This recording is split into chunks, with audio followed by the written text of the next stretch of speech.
নমস্কার বন্ধুরা, Bengali food and ব্লগের নতুন একটি রান্নায় তোমাদেরকে স্বাগত। আজকে আমরা তৈরি করব খুব সহজেই ঘরোয়া পদ্ধতিতে দই কাতলা। একদম পুরো অনুষ্ঠান বাড়ির মতন হবে। দেখো, এখানে আমরা প্রথমে কাতলা মাছটিকে ভালো করে ধুয়ে নিয়েছি। ধুয়ে শুধুমাত্র লবণ মাখিয়ে রেখেছি, হলুদ মাখানোর কোনো প্রয়োজনীয়তা নেই। এখানে সমস্ত রকমের মশলা আছে, পেঁয়াজ বাটা, আদা কাঁচা লঙ্কা বাটা আর রসুন বাটা। আর দিকে শুকনো মশলায় আমরা গোটা গরম মশলা নিয়েছি, 2টো দারচিনি, 4টে লবঙ্গ আর 4টে এলাচ আর 2টো শুকনো লঙ্কা। এখানে লবণ আর দইটাকে আমরা ফেটিয়ে নিয়েছি আর সর্ষের তেল। এখানে আমরা কড়াইয়ে গ্যাসটা জ্বালিয়ে দিয়েছি। দেখো, কড়াইটা গরমও হয়ে যাচ্ছে। এবার এর মধ্যে আমরা কড়াইয়ে তেল দিয়ে দিচ্ছি।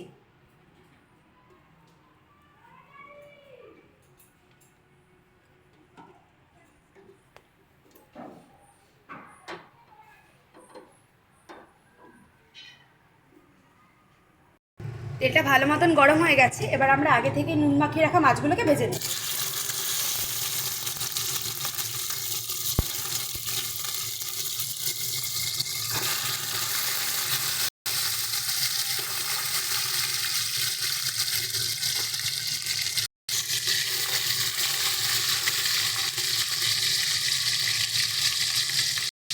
দেখো, মাছগুলো আমাদের খুব সুন্দর করে ভাজা হয়ে গেছে। বেশি কিন্তু ভাজিনি, দেখো, মানে জাস্ট 2 পিঠটা ভেজে নিয়েছি। একদম কড়া কিন্তু করবে না, তাহলে কিন্তু ভালো লাগবে না। তো এবার এটাকে আমরা তুলে নিচ্ছি।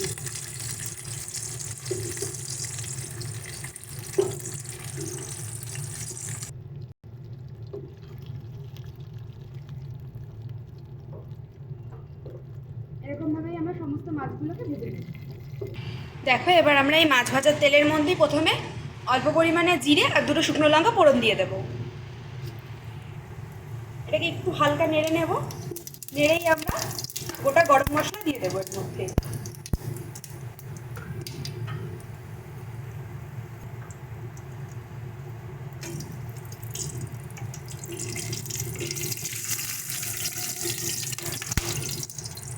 এবার আমরা এর মধ্যে পেঁয়াজ বাটাটা দিয়ে দিচ্ছি।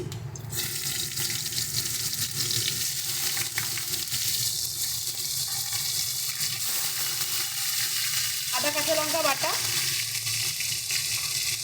যেহেতু এখানে আমরা শুকনো লঙ্কার গুঁড়ো দেবো না, সেই জন্য আদা কাঁচা লঙ্কার পরিমাণটা একটু বেশি। রসুন বাটা। এবার ভালো করে সমস্ত মশলাগুলোকে কষিয়ে নেব।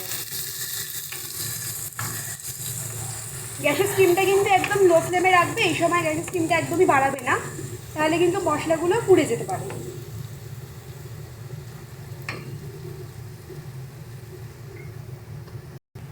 পরিমাণ মতো জিরের গুঁড়ো, ধনে গুঁড়ো আর খুব সামান্য, একদম না দিলেই নয় সেরকম পরিমাণে হলুদ গুঁড়ো। যেহেতু এটা আমরা দই কাতলা বানাচ্ছি, সেই জন্যই একদম হলুদটা না দিলেও চলবে। তোমরা যদি চাও একটু কালারফুল হোক তাহলে দিতে পারো।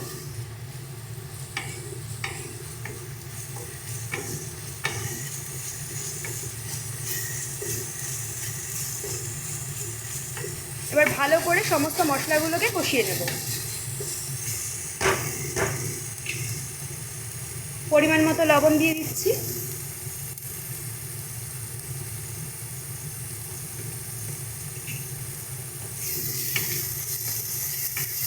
যতক্ষণ না মশলা থেকে তেল ছাড়ছে ততক্ষণ মশলাগুলোকে আমরা কষিয়ে নেব।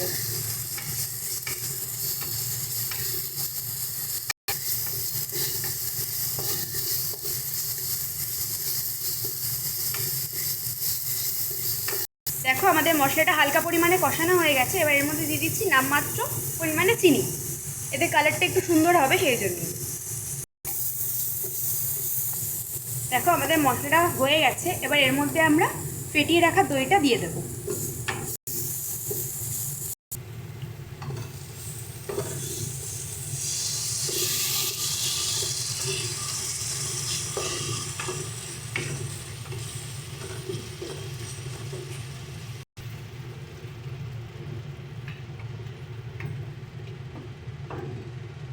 অল্প পরিমাণে জল দিয়ে দিচ্ছি।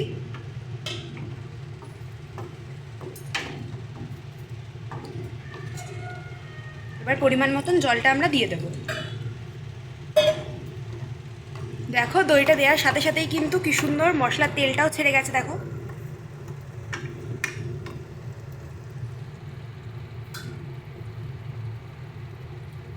এবার আগে থেকে ভেজে রাখা মাছগুলোকে দিয়ে দিচ্ছি।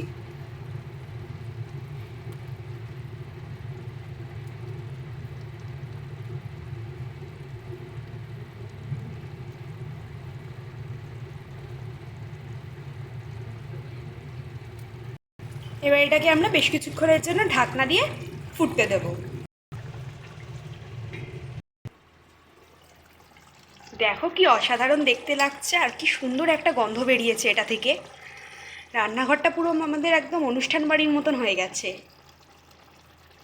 দেখো এটা থেকে খুব সুন্দরভাবে তেলটাও ছেড়ে দিয়েছে। এবার আমরা এটাকে নামিয়ে নিচ্ছি। ভিডিওটি ভালো লেগে থাকলে অবশ্যই একটি লাইক, কমেন্ট এবং শেয়ার করে দেবেন। আর আপনাদের যদি রান্নাটি ভালো লেগে থাকে অবশ্যই একবার বানিয়ে দেখবেন, বাড়িতে খুব সুন্দর লাগবে খেতে। আর আমাকে অবশ্যই জানাবেন কিন্তু কমেন্ট করে কীরকম হয়েছে খেতে। ধন্যবাদ।